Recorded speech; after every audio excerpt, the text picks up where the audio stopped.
दोस्तों, आप सभी का स्वागत है ज्ञान सागर में।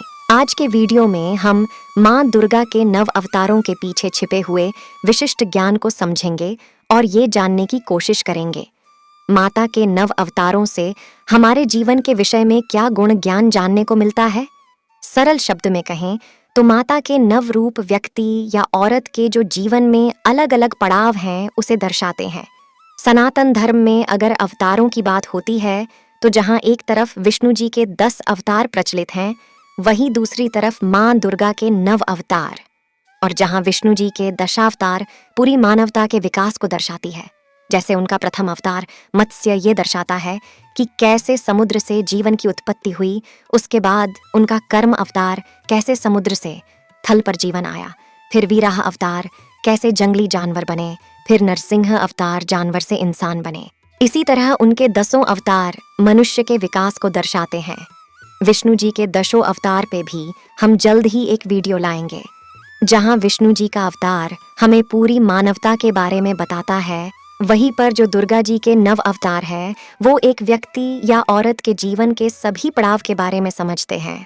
तो आइए माँ नव दुर्गा के सभी अवतारों के पीछे की गहराई को समझे। प्रथम अवतार माता शैलपुत्री। शैल का मतलब पर्वत और पुत्री अर्थात बेटी।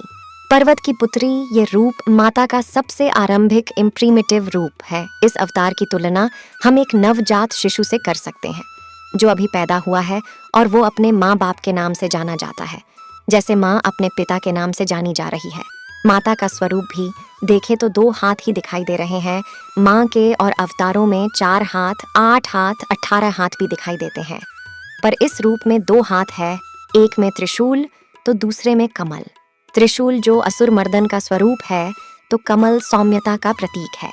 जैसे बच्चे में ढेर सारे पोटेंशियल होते हैं कि बड़ा होके क्या क्या करेगा, वैसे ही माँ का ये रूप दर्शाता है वो असुरों का मर्दन भी कर सकती हैं और शांति आनंद धर्म की स्थापना भी कर सकती हैं। द्वितीय अवतार ब्रह्मचारिणी। माता के इस अवतार की तुलना विद्यालय जाते हुए शिशु से कर सकते हैं। पहले अवतार में नवजात शिशु को दर्शाया, दूसरे अवतार में विद्यार्थी को। इस उम्र में हमें त्याग, अनुशासन, तपस्या और ब्रह्मचर्य का पालन करना चाहिए। पूरा ध्यान अध्ययन में लगाना चाहिए। उनके स्वरूप को देखें तो एक हाथ में माला तो दूसरे हाथ में कमंडल है। ये उनका तपस्विनी रूप है जो ये सीखता है अपने जीवन को उत्कृष्ट बनाने के लिए प्रथम 25 वर्ष मेहनत, त्याग, तपस्या के साथ अध्ययन करना है। तृतीय अवतार माता चंद्रघंटा। माता का ये सबसे संपन्न स्वरूप है। यहाँ माता के 10 हाथ है और जहाँ कुछ हाथ शास्त्रों से सुशोभित है तो कुछ हाथ में कमंडल, कमल, घंटा, माला है, तो माँ यहाँ भक्ति और शक्ति से परिपूर्ण है। जैसे बच्चा जब ध्यान अर्जित करके नवजवान हो जाता है तो उनके पास ढेर सारी स्किल आ जाती है। अब वो तैयार हो गए हैं किसी भी अपॉर्चुनिटी अवसर को प्राप्त करने के लिए।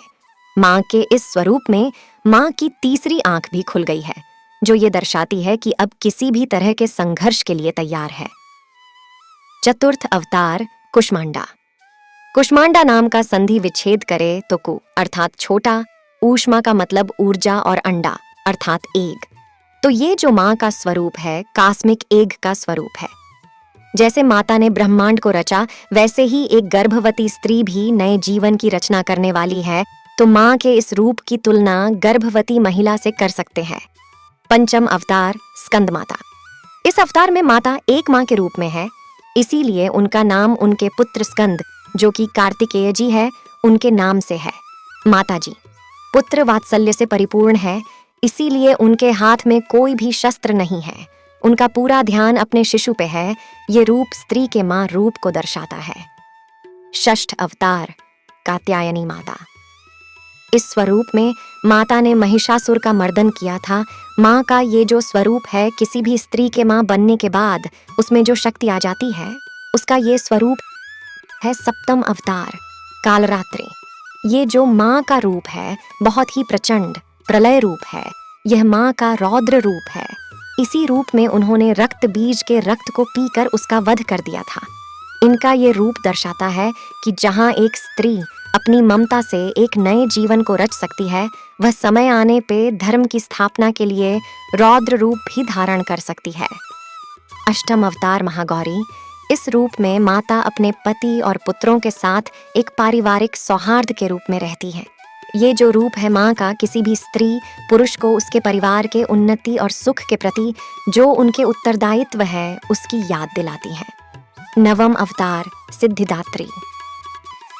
माता के स्वरूप की तुलना हम उस स्त्री से कर सकते हैं जिसे जीवन के सभी अनुभवों का ज्ञान हो चुका है। इस ज्ञान का उपयोग करके आने वाली पीढ़ियों को धर्म मार्ग पर प्रशस्त करेगी।